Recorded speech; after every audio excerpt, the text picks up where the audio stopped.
प्रकृति की भोजन श्रृंखला के पिरामिड में बाघ सर्वोपरि है।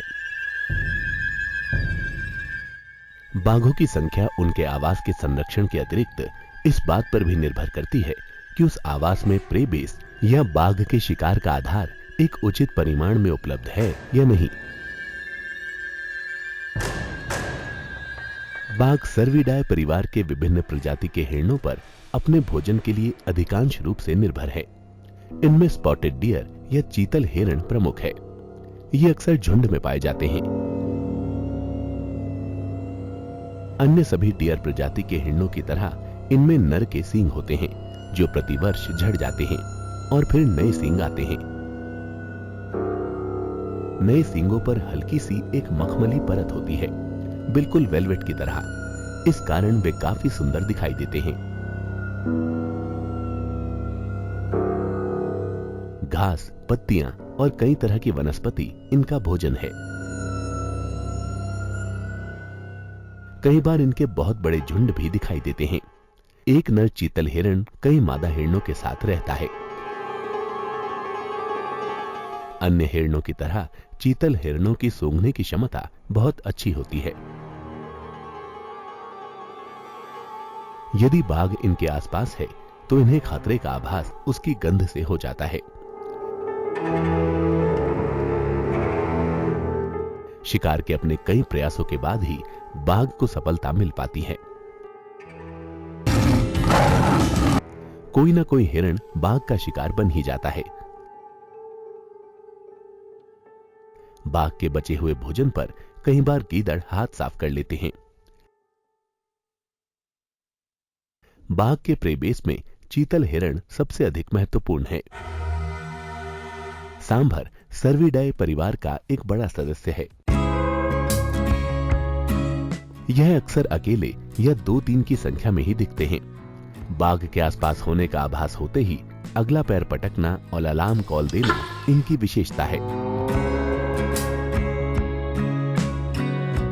इनका शिकार करना बाघ के लिए और भी कठिन है। हवा में बाघ की गंध आते ही ये सचेत हो जाते हैं। नदी पार करते समय भी मगरमच्छ से ये सावधान रहते हैं। बच्चों वाली बाघिन यदि सांबर का शिकार कर लेती है तो उसे अपने और अपने बच्चों के लिए पर्याप्त भोजन मिल जाता है। काकड़ या बार्किंग डियर अक्सर अकेला दिखाई देता है। बाघ को देखकर ये जो अलार्म कॉल देता है वो कुत्ते के भौंकने की तरह लगती है, इसीलिए इसे बार्किंग डियर भी कहा जाता है। बाघ के प्रेबेस में इसका भी एक महत्वपूर्ण स्थान है। हॉग डियर या पाड़ा भी अक्सर घास के मैदानों में मिलता है। बाघ इसका शिकार बहुतायत से करते हैं। जंगली सुअर अक्सर 5 से 6 के झुंड में मिलते हैं। हालांकि शिकार के लिए बाघ इनको वरीयता नहीं देते, लेकिन ये भी कई बार बाघ का शिकार बनते हैं। घास के मैदान में इन्हें अक्सर जड़ें खोदते हुए देखा जा सकता है।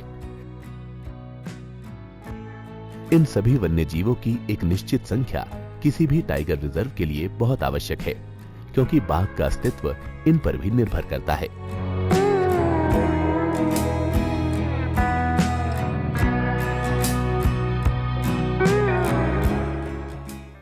Well, that was a very interesting capsule on Tiger's prey base and इसी विषय पे और चर्चा करने के लिए आज हमारे साथ स्टूडियो में मौजूद हैं Arun Kumar ji from global tiger forum. बहुत बहुत स्वागत है आपका। नमस्कार। नमस्कार वेरोनिका जी, नमस्कार अर्जुन जी, बहुत बहुत धन्यवाद आप लोगों का मुझे अपने शो में शामिल करने के लिए, बुलाने के लिए धन्यवाद। तो अरुण जी, जैसे कि हमने देखा टाइगर प्रे बेस के बारे में, अगर इनको सिंपल शब्दों में बताया जाए कितना इम्पोर्टेंट है इकोसिस्टम के लिए टाइगर प्रे बेस का अच्छा होना?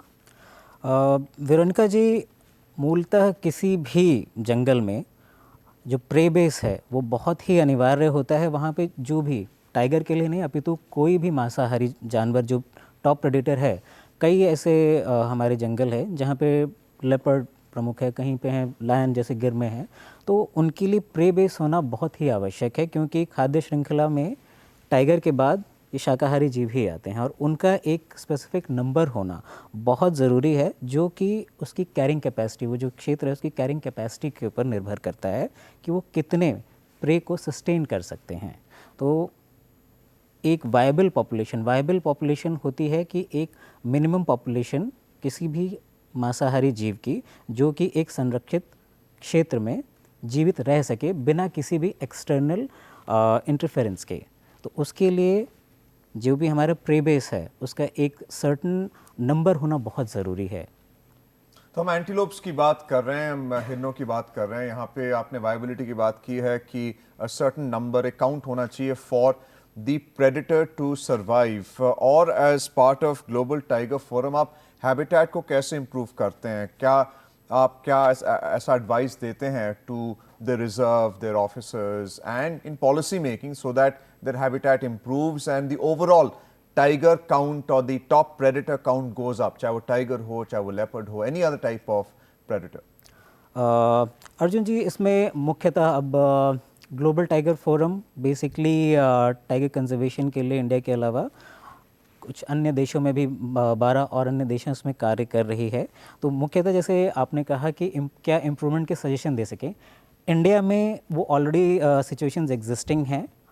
National tiger conservation authority basically उसकी एक गाइडलाइन है कि कैसे आप management plan, tiger conservation management plan का एक पूरी गाइडलाइन है कि कैसा बनाना चाहिए, जिसमें कि कई कारक हैं।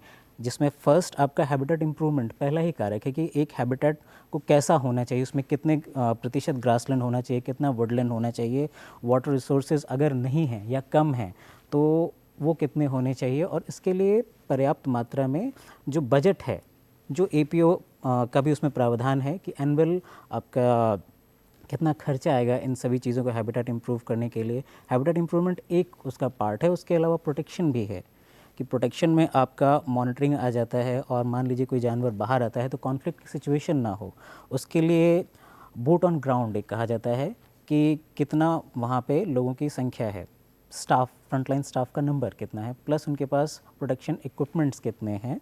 तो ये चीज़ों की होना बहुत अनिवार्य होता है। पहला हैबिटेट इम्प्रूवमेंट वो चीज़, दूसरा वहाँ पे प्रोटेक्शन के मेजर्स, ये बहुत ही इम्पॉर्टेंट होता है। तीसरा एक चीज़ है 2005 में एक वाक़या हुआ था, 2 टाइगर रिज़र्व थे हमारे, सरिस्का और पन्ना।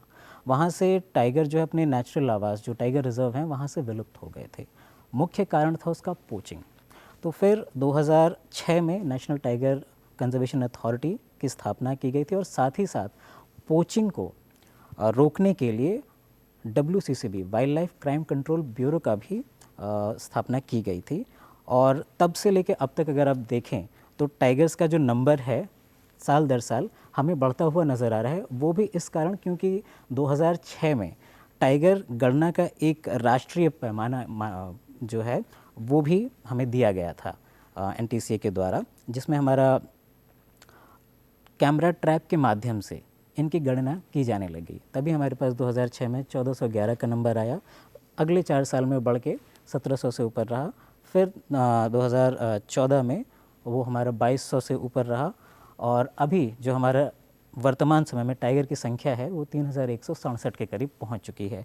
तो ये जो सतत प्रयास है टाइगर रिजर्व्स का, और जो NTCA के या प्रोजेक्ट टाइगर के जो भी दिशा निर्देश दिए हुए थे, उनके द्वारा किए गए विभिन्न जो प्रयास हैं उन्हीं का ये परिणाम है कि टाइगर का जो नंबर है बढ़ रहा है। और उसके लिए मेन कारण है कि वहाँ का आवास, उसको अच्छे से प्रोटेक्ट किया गया, जिसकी वजह से जो प्रे बेस है उनका वो इम्प्रूव हुआ।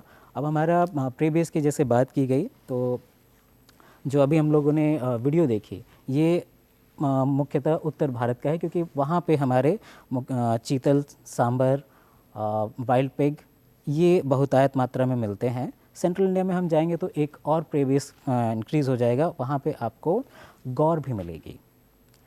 उसी के साथ साथ अगर हम थोड़ा सा साउथ और जाएंगे तो वहाँ पे और 1-2 स्पीशीज़ होती हैं। सिमिलरली अगर हम नॉर्थ ईस्ट में जाते हैं तो टाइगर पॉपुलेशन हम लोग देखेंगे प्रे बेस बहुत अच्छा है सेंट्रल इंडिया, और तराई का जो रीजन है, तराई हमारा आता है बेसिकली उत्तराखंड, उत्तर प्रदेश, बिहार का नॉर्थ पार्ट, और ये एक्सटेंड होता है असम जो ब्रह्मपुत्रा फ्लड प्लेन है वहाँ तक जाता है। तो यहाँ पे अगर आप देखें तो प्रे बेस जो है बहुत बढ़िया है, पॉपुलेशन उसकी अच्छी है, इसीलिए यहाँ पे टाइगर नंबर भी काफ़ी मिलेंगे।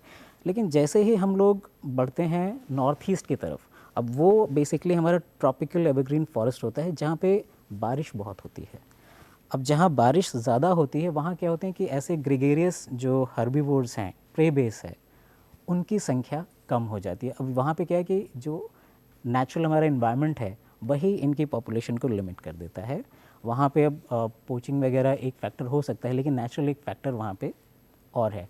अब क्योंकि वहाँ पे प्रेबेस कम है, इसलिए आप लोग सुनते होंगे कि बहुत नाम मात्र ही वहाँ पे टाइगर पॉपुलेशन है। तो इसी वजह से जैसा आपने कहा कि कितना मुख्य योगदान है प्रेबेस का टाइगर की पॉपुलेशन में। But there are other wild cats also, आपके लेपर्ड्स हैं, आपके जी, all kinds of wild cats that live off on trees that can ji, climb a tree and can hunt their prey also. So I'm sure they benefit from that. जहाँ पे tiger है, definitely जहाँ पे tiger है वहाँ पे meso predators की जैसे आप बात कर रहे हैं तो उनके लिए अच्छा रहता है। प्लस जैसा आपने मैं एक चीज़ उसमें बताना भूल गया, नॉर्थ ईस्ट की जैसे हमने बात की तो एक बायोमास भी कॉन्सेप्ट होता है कि किसी भी क्षेत्र में बायोमास कितना है। टाइगर के अगर हम लोग ग्रोथ देखें 6 से 7% सालाना इनकी ग्रोथ होती है। और किसी एक क्षेत्र में अगर देखा जाए तो जैसे हम एग्जांपल के लिए सेंट्रल इंडिया में एक टाइगर रिजर्व है, कान्हा टाइगर रिजर्व, वहाँ पर जो ग्रोथ रेट है हमारे सांबर की वो 8 से 9% है सालाना, जो कि उसकी जनसंख्या में वृद्धि होती है। चीतल की जो है वो 15 से 20% और वाइल्ड पिग उसकी 25 से 30% है। तो एक तरीके से देखा जाए तो जो वहाँ पे कैरिंग कैपेसिटी है हमारी 6 से 7% ग्रोथ के लिए, सांबर का 8 से 9%, चीतल का 15 से 20% और वाइल्ड पिग का 25 से 30% ग्रोथ होना वहाँ पे Now रिक्वायर्ड there's है। a considerate amount of difference सबकी ग्रोथ में। जी। अब मगर प्रकृति में तो बैलेंस ज़रूरी है, सब कुछ इक्वल अमाउंट में होना चाहिए। तो अगर प्रे बेस में थोड़ा सा रेशियो में कुछ चेंजेस ज़्यादा आ जाते हैं, कम आ जाते हैं, तो उससे क्या फ़र्क पड़ता है? देखिए इससे का बहुत हद तक फ़र्क ये पड़ जाएगा आपका कि मान लीजिए अगर जो प्रे बेस की पॉपुलेशन अगर इंक्रीज़ होती है तो अब इंक्रीज़ होगी तो हैबिटेट उनका जो एरिया है वो सीमित रहता है। वो क्या होंगे कि मूव आउट करेंगे, वो आपके जो ग्रामीण अंचल हैं या फिर लगे हुए एरिया हैं प्रोटेक्टेड एरिया से वहाँ की तरफ मूव करेंगे। अब क्या है कि इसके पीछे पीछे फिर टाइगर्स जो हैं वो भी मूव करेंगे। तो अब यहाँ पे आती है कॉन्फ्लिक्ट की सिचुएशन, जो हम लोग सुनते हैं कि वाइल्ड लाइफ ह्यूमन कॉन्फ्लिक्ट जो होता है। तो उसका बहुत बड़ा कारण ये भी है कि अगर पॉपुलेशन इंक्रीज़ करती है तो जो हमारा प्रे है वो मूव आउट होगा और उसकी वजह से टाइगर या कोई और अगर कार्निवोर स्पीशीज है वो भी मूव आउट होती है, लेपर्ड है जैसे, तो कॉन्फ्लिक्ट की सिचुएशन बढ़ती है। ये इंक्रीज़ होने का एक है ड्रॉबैक। अगर डिक्रीज़ होती है मान लीजिए, तो जैसा आप बताया कि अगर ज़्यादा है तब तो सरप्लस रहेगा, उसका भी आउटफ्लो होगा। कम होती है तो ऑब्वियस सी बात है कि अगर किसी भी कार्निवोर स्पीशीज़ का प्रेडेटर जो है वो संख्या कम होगी तो उसकी भी संख्या अपने आप कम होगी। बायोमास की जो हम लोग बात कर रहे थे, तो अब नॉर्थ ईस्ट का जो एग्जांपल दिया था वहाँ पे बायोमास मैक्सिमम जो है वो अपर कैनोपी पे, जो आपने बोला कि ट्रीज़ पे रहते हैं, वहाँ पे क्या है कि अपर कैनोपी पे ही मैक्सिमम जो प्रे बेस है वो ऊपर रहता है। इसीलिए टाइगर का वहाँ पे नंबर, या टाइगर क्या कोई भी टाइगर लेपर्ड दोनों की संख्या कम वहाँ पे होती है। और टूरिज्म कितना इम्पोर्टेंट है इस वायबिलिटी के लिए? एक तो पॉलिसी मेकिंग है, सरकार अपना एफर्ट कर रहा है, it's a duty of the state, there is a budget and there is an expenditure for that, but जो इकोनॉमिक वायबिलिटी है वो टूरिज्म से ही आता है, at least this is the current understanding. How is that being promoted? ये एक tourism एक सीमित हद तक बहुत ही किसी भी प्रोटेक्टेड एरिया के लिए, टाइगर रिजर्व के लिए, वाइल्ड लाइफ सेंचुरी के लिए बेनिफिशियल है। बट उसकी भी एक दिशा निर्देश ऑलरेडी है कि कितने क्षेत्र में टूरिज़्म करना चाहिए। अब उसमें हम लोग अवेयरनेस और जो अदर मीन्स हैं कि कैसे हम लोग मैक्सिमाइज़ कर सकें एक प्रोटेक्टेड एरिया के बेसिकली फाइनेंशियल स्टेबिलिटी के लिए। टूरिज़्म का मेन पर्पज़ यही था, अवेयरनेस बढ़े और सोर्स ऑफ एक कह लीजिए रिसोर्सेज जो हैं as in forms of financial forms वो इंक्रीज़ हों। तो ये एक मेन कारण था टूरिज़्म को प्रमोट करने का। अन्यथा अगर आप टूरिज़्म को बिल्कुल ही खोल देंगे कि अब कोर एरिया में भी अगर टूरिज़्म कर रहे हैं, दो कहीं कहीं पे कुछ सीमित मात्रा में है एरिया डिमार्केटेड है कि 20% जैसे टाइगर रिजर्व्स में कोर एरिया में टूरिज़्म होता है, लेकिन इससे ज़्यादा नहीं उसकी अनुमति है। क्यों? क्योंकि अगेन हम लोग अगर ऐसा करेंगे तो जो हैबिटेट है हम लोग उसको डिस्टर्ब करेंगे, और अगेन फिर उसमें वही कि अगर हैबिटेट डिस्टर्ब हुआ तो अब आपकी जो पॉपुलेशन है प्रे की भी डिक्लाइन होगी और प्रेडेटर की तो कुल मिला के कॉन्शियस और सस्टेनेबल टूरिज्म होना चाहिए, अगर होना भी चाहिए तो। And it's all about protecting the habitat. Absolutely. That's what Arun Kumar ji has explained to us as part of Global Tiger Forum. Thank you so much, Arun ji, for being with us on the Doordarshan Morning Show, and do join us again when the opportunity is there. बिल्कुल, बहुत बहुत धन्यवाद Arun ji. Thank you Veronica ji.